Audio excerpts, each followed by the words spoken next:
estoy para grabar. Para grabar. Sí. De acuerdo. Adelante. Empezamos ahora. El seminario 22, el título. ¿Sí? Sí. Sí. Continúan las atrocidades en la historia de los Pelópidas. Para terminar, mostrándonos la historia de Orestes. ¿De acuerdo? Sí. ¿Otra vez? ¿Está bien? ¿De acuerdo? ¿Otra vez? Otra vez. Continúan las atrocidades en la historia de los Pelópidas para terminar mostrándonos la historia de Orestes. Vale. ¿De acuerdo? De acuerdo. Empiezo, por tanto. Adelante. ¿De acuerdo? La cretense Aerope,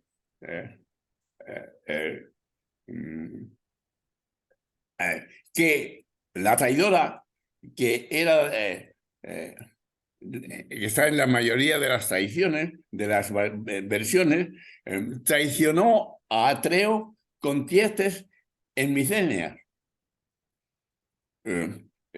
Pero ella ya había conocido en Micenia a Tiestes, en Creta. O sea, Tiestes había conocido a Aerope en Creta. Era un vagabundo, exilado por el hermano, pero conquistó inmediatamente a la princesa igual que había conquistado Teseo a Ariadna. El rey Catreo le sorprendió en la cama a Aerope y a Tiestes. Y entonces apresó entonces a Aerope y a su hermana Climenes y las entregó a otro rey, Nauplio, para que las ahogara o las vendiera como esclavas. En lugar de eso, Nauplio decidió casarse con Climenes y la llevó a Argos. Y allí Plístenes, hijo de Atreo, un joven enfermizo por venganza de Artemis, eligió como esposa a Aerope. Pero entonces Aerope ya había concebido a Agamenón y a Menelao de Tiestes. O sea que todo eso era mentira. Había ya toda una historia cerrada ahí. Es así como comienza el seminario de hoy y cómo vamos a continuar con la siguiente historia. Cuando al regreso de Troya, Agamenón, atrapado por una red y todavía con un pie en el agua del baño, es asesinado por el vengador Egipto y por Clitemnestra. La sangre corre entre Tiestes y Tiestes, entre quien es hijo de Tiestes y quien es hijo de Tiestes y de su propia hermanastra. En la casa de los Átridas ya no queda nada de Atreo. Ahí solo habita la maldición de Tiestes, que Casandra percibe en el aire. Es una maldición que ahora se cierra sobre sí misma, separándolo de todo. Pura forma gloria autista. Es un cierre de una historia terrible y que se cierra de esta forma tan confusa como con la que empezamos el seminario. ¿Continúo o queréis comentar alguna cosa?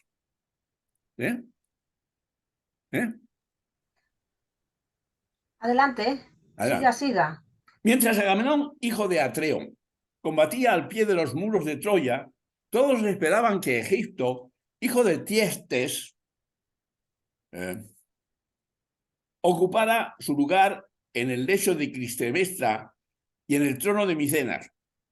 Sin embargo, los actores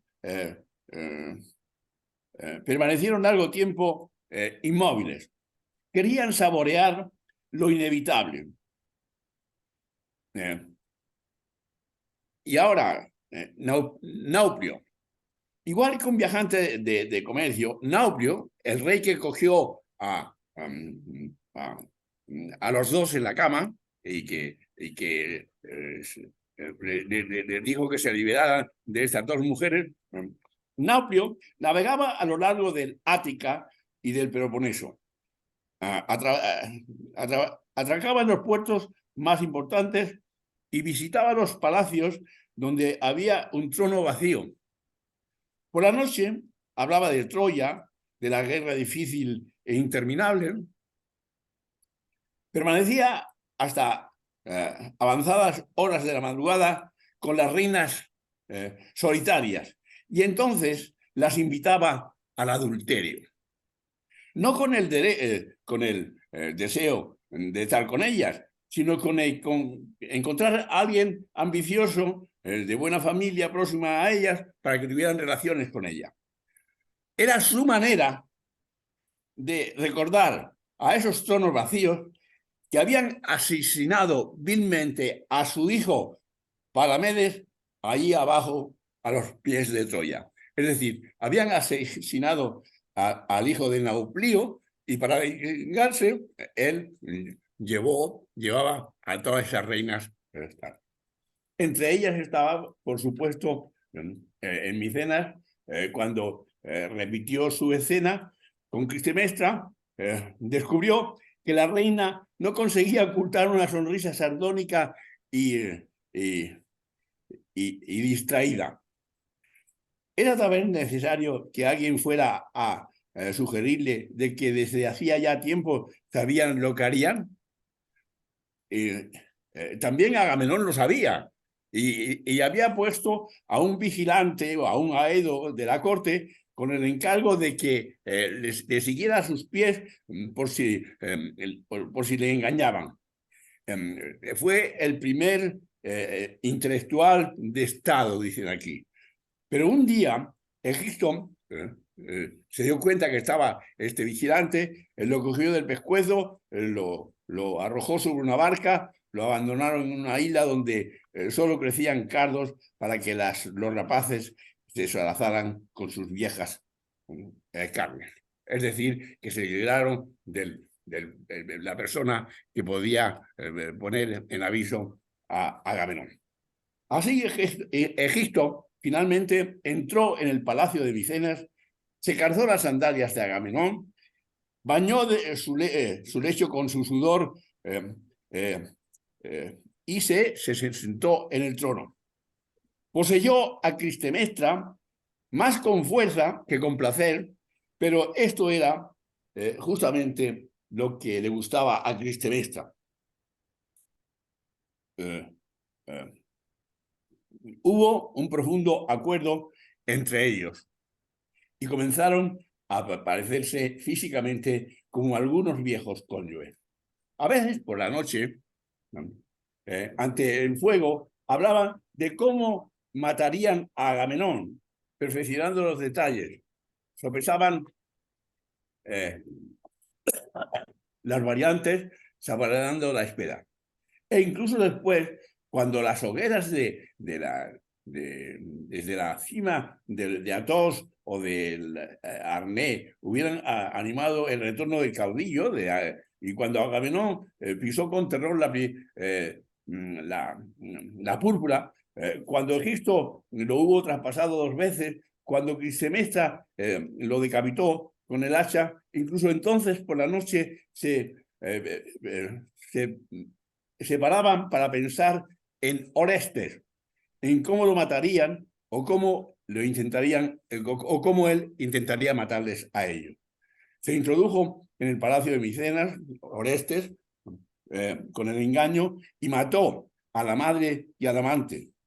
El delito fue fácil, como una escena ensayada durante años y años que los actores tienen prisa de de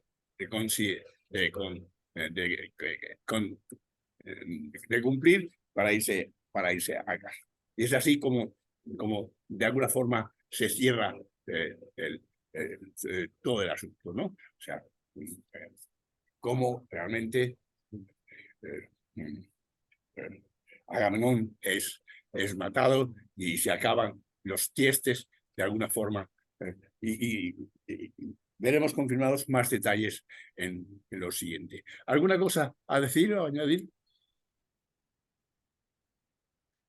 ¿Eh?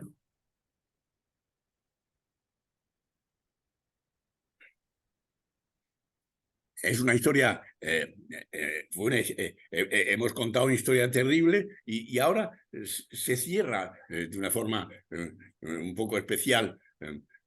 Continúa el horror de los Pelópidas y se cierra con Orestes, ¿no? que asesina a sus padres. A su madre. ¿Alguna cosa? Llama la atención, ¿no? Sí. Este cierre, ¿no? De un cierto autismo consanguíneo. ¿Se cierre qué? Un cierto autismo consanguíneo. Un cierto... Autismo consanguíneo. Un cierto autismo consanguíneo. Consanguíneo. Sí, realmente, en fin, o sea, ¿cómo de la sangre misma nace el crimen? ¿Cómo de la sangre misma? O sea, es una pura forma, ¿no? O sea, recordar que cada uno quería hacer el crimen más perfecto para que el otro no ganara, hasta que vemos que Tiestes, decíamos en el día pasado, que era el más moderno de todos ellos, ¿no? Quiero subir el volumen porque veo que no los oyes. Sí, de acuerdo. ¿Sí? Adelante. Adelante. ¿Sí? ¿Adelante? Sí. Ahora se ha ido el Zoom. ¿Qué ha pasado? A ver, ¿se ha ido? No, le vemos bien, le vemos bien. Sí, no sé, yo no os veo a vosotros, no sé por qué. A ver, un momento. A ver.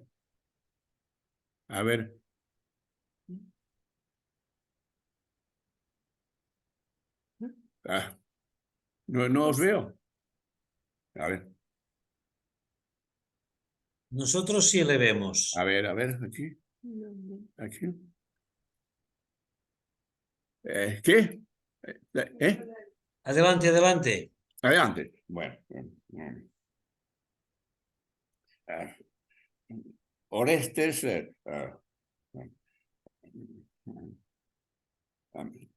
La miseria mecánica de los Pelópidas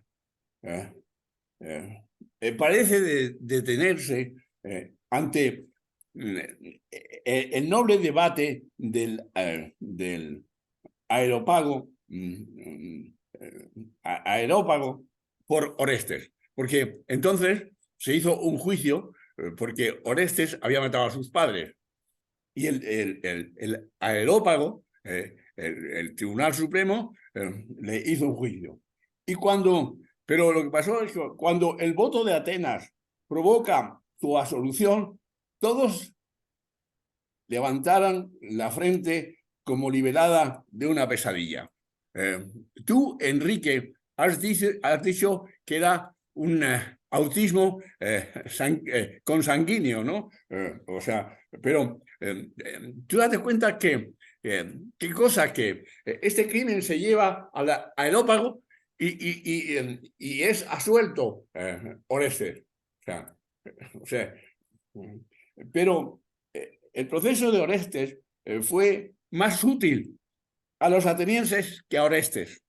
¿Ya? Aquí está el tema, claro. Orestes no se puede salvar porque es criminal, está en su carne, está en su sangre. Esta cosa le dio a los atenienses el valor de situarse más allá del crimen, de entender el crimen. Y esto era algo que hasta entonces nadie había osado hacer. En cambio, Orestes siguió tan infeliz como antes, el día que había llegado a Atenas, y todos le rehuían, aunque le dieran sin embargo de beber, con tal de que bebiera a solas. Y todos los demás, entonces incluidos los niños, avanzaban a beber en sus vasos solos. Y aquel Orestes, sorprendido de que se dio cuenta que durante toda su vida seguiría en aquella mesa bebiendo a solas, aunque fuera asuelto, aunque llegara a ser soberano, aunque también una mujer estuviera a su lado. Es decir, que a pesar de todas esas cosas, él no se podía librar del crimen, de alguna forma. Menos mal, ¿no? O sea, la única cosa que nos muestra este mito es que Orestes de alguna forma no se puede librar. Pues, pero lo que sí es importante es cómo la población, cómo Atenas se trata de librar del crimen, absorbiéndolo y diciéndole que es justa la situación, ¿no? ¿Alguna cosa más que les añadir?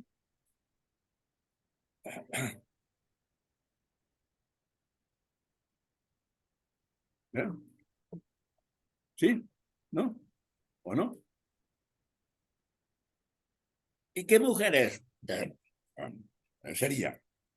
Se sentía condenado a buscar, a encontrar a sus hermanas Electra o Ifigenia, y las hermanas de gran familia.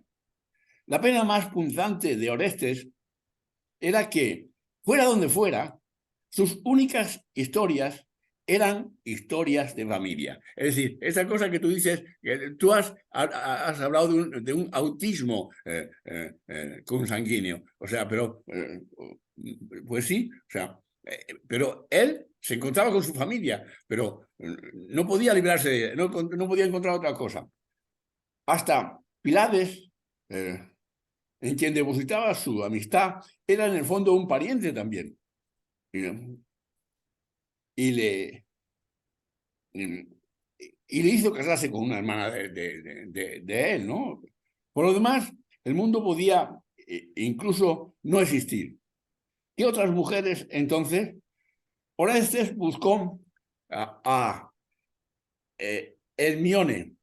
También ella era una pariente prima por parte doble. Pero después descubrió que el motivo por el que había buscado a esa mujer, a Hermione, era peor y le dejaba completamente paralizado. Se dio cuenta que esta Hermione era la prometida de Neptolomeo, que era el hijo de Aquiles. Cuando Neptolomeo fue muerto por Apolo en el templo de Delfos, igual que Aquiles fue también matado por Apolo en el templo de Aquiles. Entonces, Orestes vio en su lugar a Hermione y sabía que aquel momento no era Orestes, sino que era Agamenón.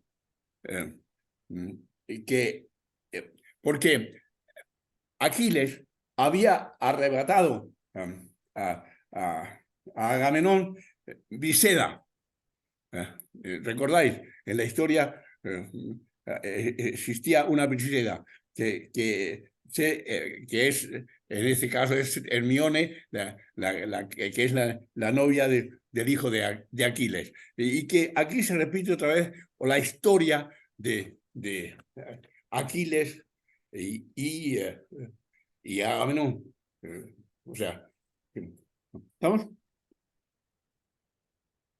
¿De acuerdo? ¿Alguna cosa más? ¿Queréis añadir o no? ¿O continúo?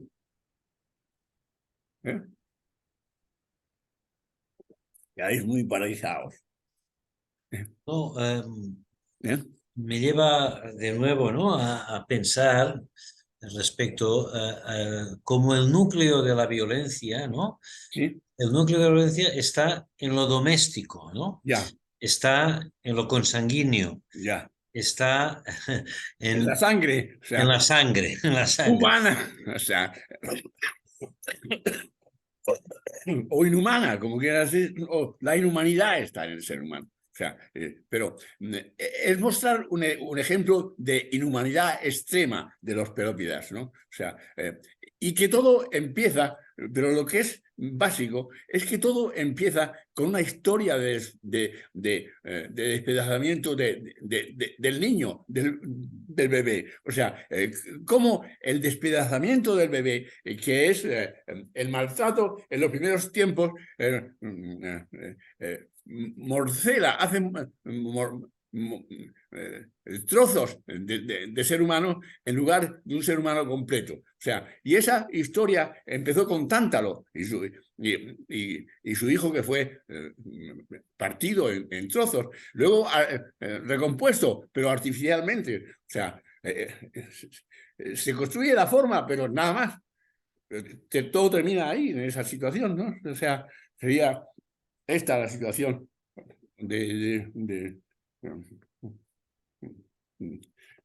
que y que luego termina toda esa situación, acaba en Orestes de esta manera terrible, y tiene dificultades para encontrar a una mujer, ¿no?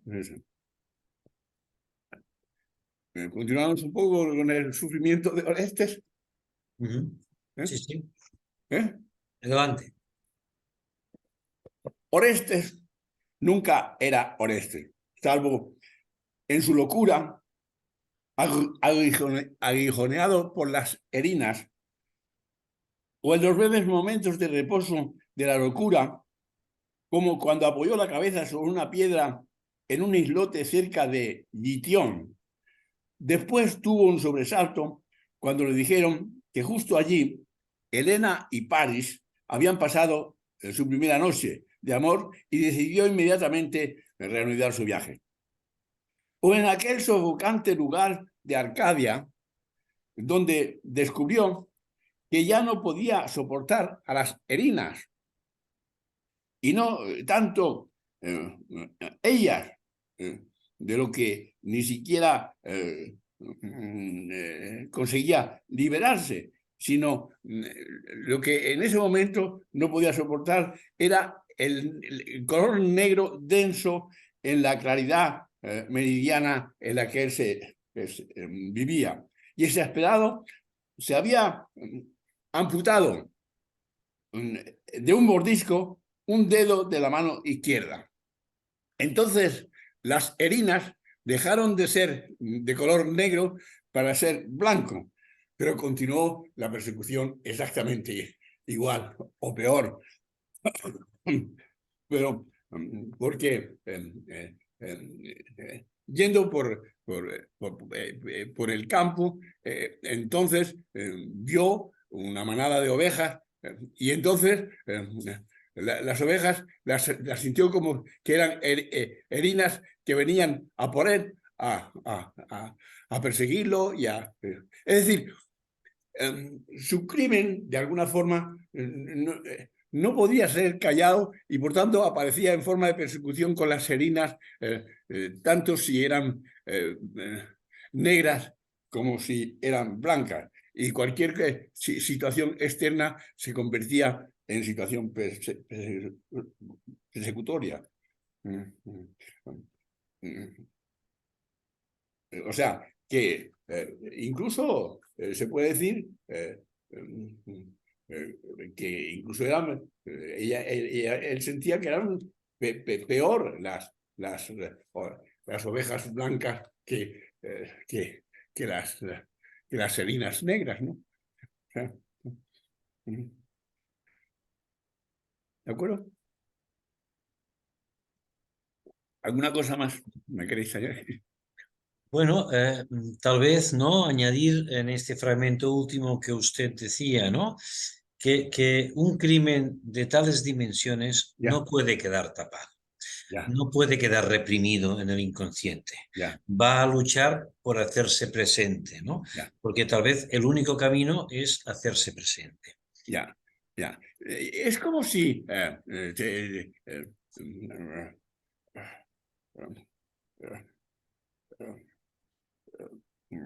es como si, ya contaré otra historia, como si esta historia quisiera cerrarse de alguna forma. Los griegos quisieron cerrarla y se sintieron felices y le absorbieron del crimen a este señor, pero que eso era imperdonable, ¿no? En fin, o sea, yo no sé qué situaciones similares podemos ver nosotros, pero concretamente, bueno, se ha visto que hay padres que asesinan a sus hijos. O sea, hemos visto en Andalucía hubo aquel padre que cogía a los niños y los quemó y tal. Es terrible, ¿no? O sea, pero, ¿y qué es el odio consanguíneo, ¿no? O sea, del ser humano, ¿no? ¿Ya? ¿Continúo? Bueno.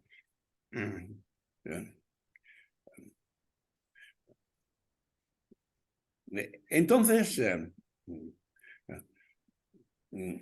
conoció a Erigone. Orestes tuvo la última prueba de que lo que hacía no le pertenecía, sino que formaba parte de otra cosa, en el fondo tan extraña a él como una piedra hundida en el cuerpo. Es una cosa completamente extraña, es un objeto autista dentro de él, una piedra extraña, ¿no? O sea, conoció a Erigoyen, pero lo que él hacía no le pertenecía, él no se pertenecía a él, estaba fuera de sí. ¿En qué espacio mental estaba Orestes? ¿En qué espacio real estaba?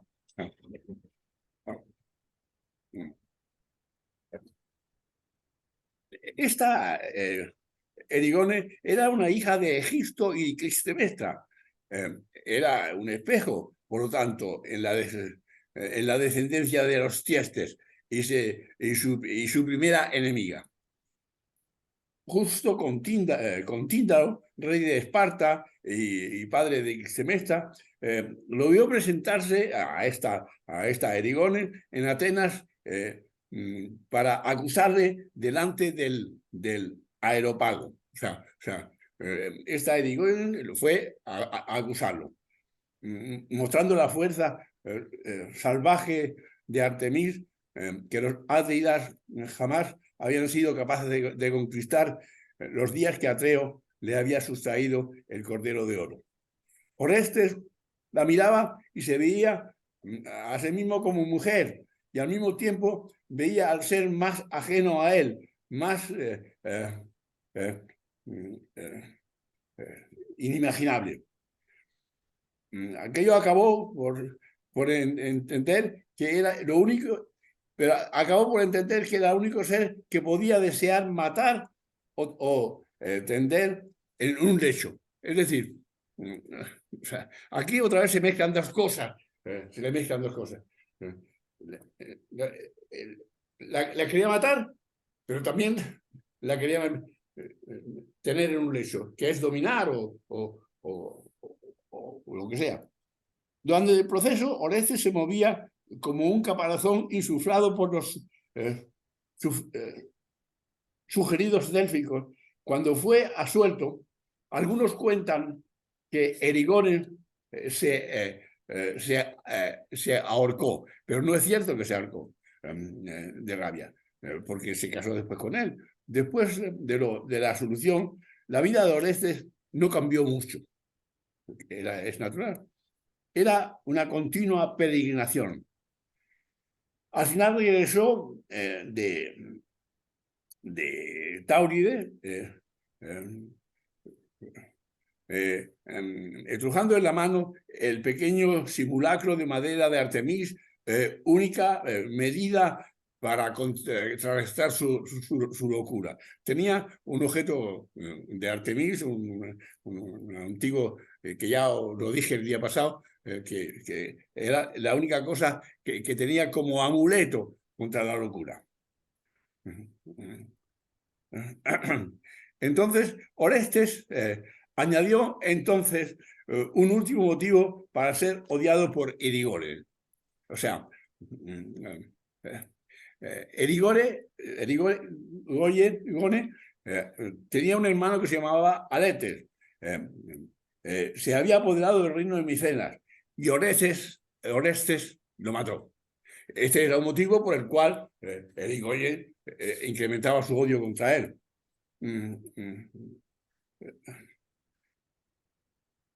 Pero Alestes, errante, mendigo, era también otro nombre de Erigone en su otra vida. La hija de Icario, ¿recordáis aquel pastor que vimos al principio y de Erigone? O sea, que era un representante de esa Erigone, hija de Icario. En su furor, Orestes, después de haber matado a Alestes, intentó también matar a Erigone. Y era como querer matarla 2 veces. Pero Artemis se la arrebató. Se habían amontonado tantos cadáveres entre Orestes y Erigone que los dos no podían ya ni verse. Orestes descubrió un día que solo se sentía atraído por ella. Consiguió reencontrarla. Orestes y Erigone tuvieron un hijo, Pentilo. O sea, es como si la sangre que tú decías antes, autista, volviera a querer reunirse. Y entonces con Erigone, que era su enemiga, que había matado a su hermano, pues se juntó con Pentilo. En aquel bastardo se reunían las descendencias de Atreo por una parte y de Tiestes por otra, que habían huido con todos los medios por la legitimación y sobre todo por expulsar de ellas al otro. Ambas descendencias estaban condenadas a mezclarse en su sangre para siempre, a menos que, según insinuaba Eurípides, y aquí la historia se complica un poco más, y Eurípides viene a decir, la sangre de Pentilo estuviera compuesta únicamente de la purísima sangre de Tiestes y el de sus hijos. En tal caso, Orestes y Erigone habrían sido hermanos. O sea, que para completar más la historia, para hacerla más familiar, no solo eran primos, sino que eran hermanos. O sea, era para unir incluso lo fraternal. Y los Átridas, los de Atreo, un fantasma que jamás había tenido cuerpo. O sea, que los crímenes que se cometieron por Atreo, matando a los hijos de Tiestes, realmente pues no sirvieron para gran cosa, ¿no? O sea, porque finalmente la historia era así. Orestes gobernaba ahora un gran reino, en parte heredado, en parte conquistado, que se extendía de la Eudemonia a la Arcadia. Se sentía, sin embargo, que con él terminaba todo, a no ser que reconociera de muy lejos, y entonces se trataba de otra historia. Un oráculo dijo que debía fundar una colonia en Lesbos. Y él se pregunta, ¿Lesbos? No le sonaba. Era uno de los escasos lugares donde jamás había puesto los pies. Solo un detalle le recordaba a Lesbos. Se decía que justo de aquella isla había llegado a Olimpia el cruel rey Enomao, que en el fondo era su bisabuelo. O sea, la historia dice aquí de qué forma la historia se vuelve a cerrar. Puede que Lesbos fuera un retorno, una villa que se cerraba cubierta por el agua. O sea, es decir, de nuevo, aquí nos encontramos con el inicio, recordaros de este Enomao que mató a 14 o a 13 hombres antes de que llegara el padre de Atreo y el padre de Tiestes, ¿no?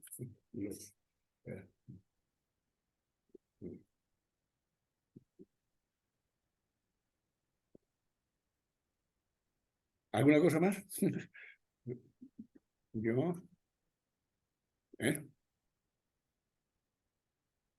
Es casi, es muy formal materialmente, como que cada historia se cierra sobre sí misma, de una forma terriblemente autista,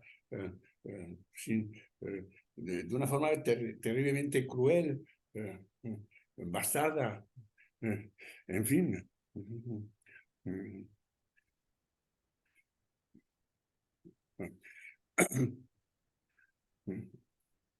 Pero no sería Orestes quien fundara la colonia de Lesbos. Fue Pentilo, el hijo de él, que llevó más allá del mar la sangre de Pelópidas, encerrada en su cuerpo como un cofrecillo.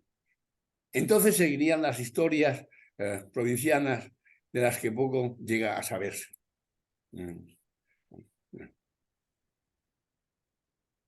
Finalmente, domina el silencio. Por vez primera, Orestes se sintió más ligero. Se estaba aproximando a los 70 años y algo le investigaba, le instigaba a volver a los lugares donde había sufrido más agudamente la locura. Se retiró en la Arcadia. Y daros cuenta de qué manera él funciona. No asumió el papel de un poderoso soberano, era un poderoso soberano. Las circunstancias se lo habían dado, le habían dado todo el poder. Aunque tuviera un gran reino, seguía siendo aquel que bebía a solas. Un día no lejos del lugar donde se había amputado un dedo con los dientes por las heridas que se volvieran blancas, fue mordido en el talón por una serpiente y murió envenenado, al igual que con el veneno su único compañero, además de Pilades, había vivido siempre. Y otro día, y recordar esto, buscaron los huesos por razones semejantes a aquellas por las que habían buscado los huesos de su abuelo Pelopo. ¿Recordáis? Que habíamos visto de qué manera lo que Pelope no fue un gran rey, o sea, tampoco fue un gran rey. Y lo único que quedaron eran sus huesos. Y para acabar con una guerra, pues tuvieron que buscarlos. Y los huesos de Pelope los perdieron en un naufragio. Y entonces los encontró un pescador. Y ya el homóplato estaba casi perdido. Y ya lo único que quedaba ya ni siquiera eran los huesos, sino los guardadores de los huesos. O sea ¿cómo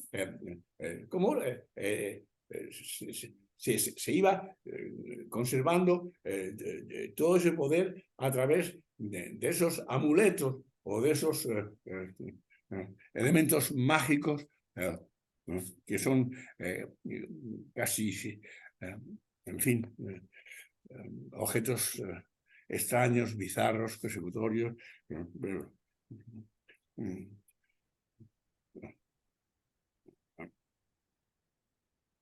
Bueno, entonces Perepo debía ayudar a hacer caer una ciudad. Se trataba de Tega, que los espartanos llevaban generaciones intentando inútilmente conquistar. El oráculo dijo que los huesos de Orestes serían hallados allí donde el golpe sigue al golpe, donde el mal llama sobre el mal, golpe sobre golpe, mal sobre mal, los huesos de Orestes sepultados en el taller de un guerrero seguían estremeciéndose bajo los golpes de hierro que cae sobre el hierro. O sea, así es como termina la historia de Orestes, ¿no? O sea, de qué manera se cierra todo un círculo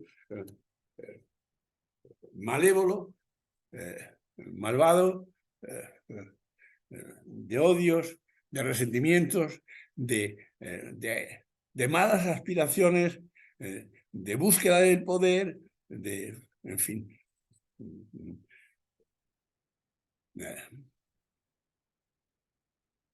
¿Qué más?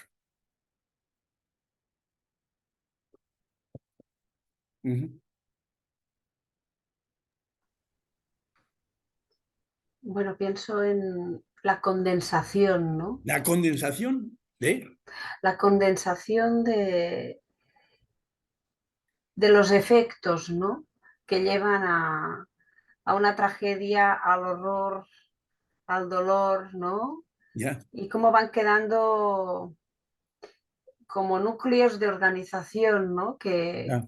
Cerrados en sí mismos, ¿no? Ya. Como por eso condensados, ¿no? Como Ya. atrapados, ¿no? Ya. Ya. Y al mismo tiempo ha habido algo que luego ha dicho usted, y ¿Sí? hubo un momento, no sé cómo lo ha dicho, pero ha dicho, ¿Cómo? y dominó el silencio. ¿Cómo? En algún momento ha dicho. No te oigo, no te oigo. ¿No me escuchan? ¿Ahora Sí. sí? ¿Por qué no te oigo? ¿Qué?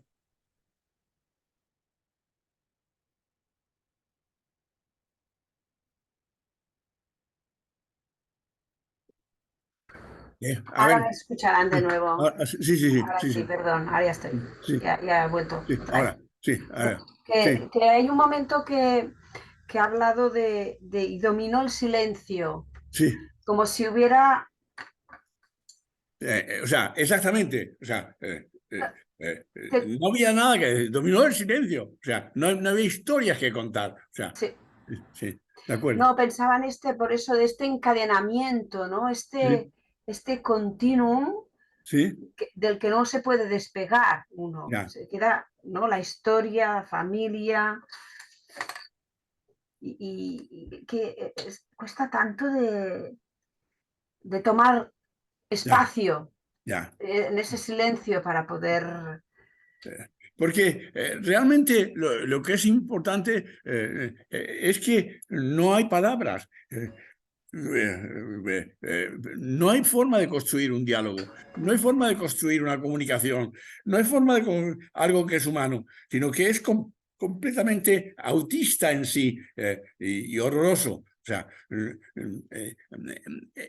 es el silencio, pero un silencio negativo, un silencio sin palabras, sin posibilidad de hablar, sin posibilidad de decir, sin posibilidad de contar, sin posibilidad de elaborar. ¿Qué es lo que tratamos de hacer con el seminario o con los pacientes, ¿no? ¿Cómo romper ese silencio destructivo? ¿Sí? Está bien que tú hayas señalado este aspecto de que solo quedó el silencio. Exactamente. Pero es un silencio completamente negativo. O sea, es un silencio negro como el color de las herinas, ¿no? Que le perseguían a él. O sea, como el color de la muerte, o sea, en fin, negra. ¿Sí? ¿Alguna cosa más? ¿Sí? Sí, me venía esta idea que habla usted del el silencio en negativo es la huella, ¿no? ¿Cómo? La huella, lo que queda sin rastro, no, no hay ni Sí, rastro, no hay ni recuerdo, no, no, sí, no. sí que hay el golpe sobre golpe, el mal sobre mal, el hierro sobre hierro, o sea, es el golpe del hierro sobre el hierro, sí, sí, sí, sin posibilidad de solución, ¿no?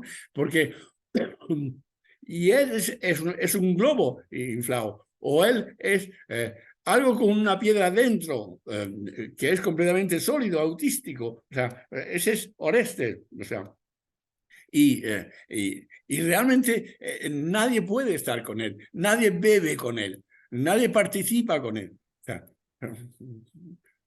y cuando él quiere fundar una ciudad, se encuentra con su bisabuelo, o sea, que era un rey muy cruel, que es donde nace toda, donde se comienzan todas las crueldades, ¿no? De alguna forma también, o sea, donde va su padre, ¿no?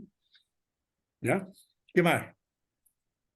Sí, nosotros, ¿no? Que nos hemos cuidado de observar a bebés en sus familias, ¿no? Durante tantos Sí, años, sí, pensaba, ¿no? Cuán importante es esos orígenes de acuerdo, para evitar que la sangre se vuelva negra. de acuerdo, de acuerdo. Muy bien.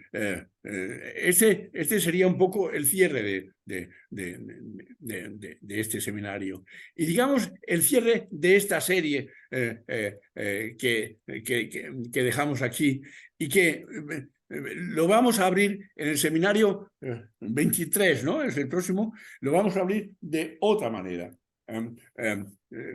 Continuaremos, comenzaremos con otra historia diferente, con un historiador también diferente.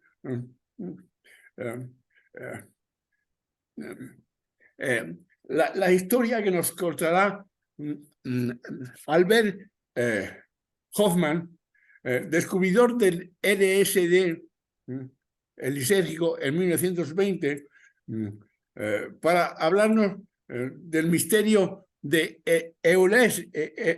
Eleusis, el misterio de Eleusis que da origen a estos misterios como agradecimiento por...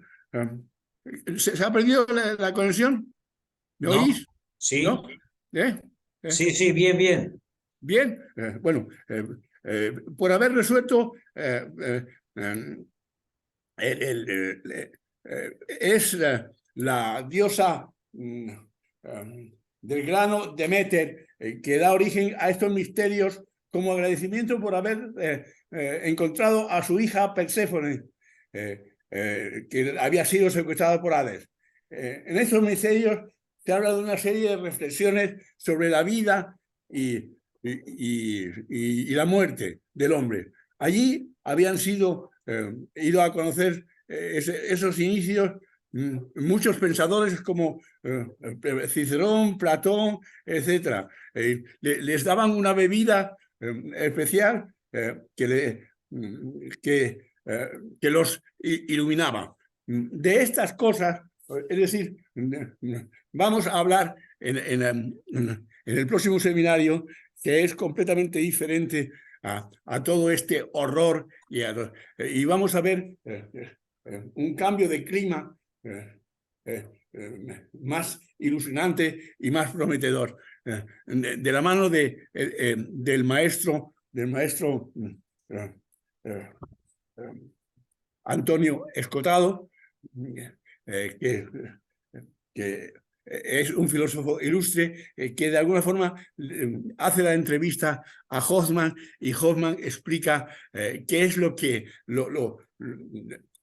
contrario de ese silencio horrible y negativo que vemos en el seminario de hoy, es la comunicación y el esplendor de la comunicación, de abrirse a un mundo nuevo, creativo y lleno de vida, con el grano y los misterios fundamentales de la vida, del desarrollo y del funcionamiento. ¿De acuerdo?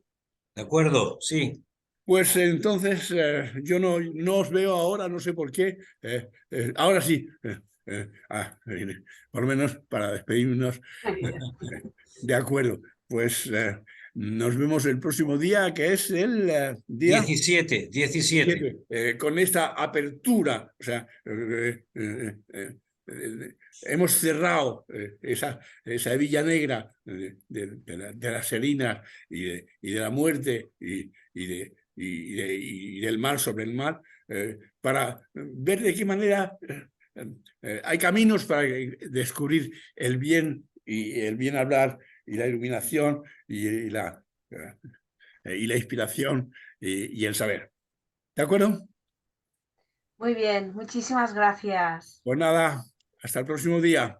Hasta el próximo día. Espero que me puedas mandar pronto esto, ¿no? Sí, por De acuerdo, muy supuesto. bien. De acuerdo.